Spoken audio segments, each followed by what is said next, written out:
સુરતના ગણપતિને લઈને અને ઈદના તહેવારને લઈને પેટ્રોલિંગ કરવામાં આવ્યું। મહેધરપુરાથી લઈને ભાગળ 4 રસ્તા સુધી સુરતના ઝાપા બજાર વિસ્તારમાં મુસ્લિમોએ પોલીસનું ફૂલોથી સ્વાગત કરવામાં આવ્યું।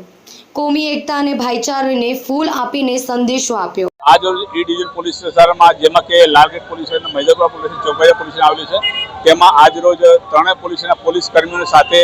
જે સેન્સિટિવ પોઈન્ટ છે રૂટ છે જ્યાં હિન્દુ મુસ્લિમની વસ્તી છે તે જગ્યામાં પેટ્રોલિંગ કરવામાં આવેલી છે અને રસ્તામાં જેટલા પંડાળો આવેલા છે તે પંડાળોની વિઝિટ કરવામાં આવેલી છે। પંડાળોની વિઝિટ દરમિયાન જેટલા આયોજકો છે તમામને મળીને પંડાળોમાં સીસીટીવી કેમેરા રાખવાનો છે અને જે પણ એ લોકોની સમસ્યા એ લોકો અમારી સાથે નિખાલસપૂર્વક ચર્ચા કરે તે રીતે વાતાવરણ ઊભું કરવામાં આવેલું છે અને જેટલા આપણને લાગે કે ભાઈ પેટ્રોલિંગ કરવા જેવી જગ્યા છે તે તમામ જગ્યાએ પેટ્રોલિંગ કરવામાં આવેલી છે અને આગામી જે તહેવાર શાંતિથી ઉજવાય તે માટે જેટલા પોસ્ટ વિસ્તારમાં કે ડિવિઝન વિસ્તારમાં જેટલા અસામાજિક ગુનામાં પકડાયેલા અસામાજિક તત્વો છે તેના ઉપર પોલીસ તરફથી અટકાયતી પગલાં લેવામાં પણ કામગીરી ચાલુ છે।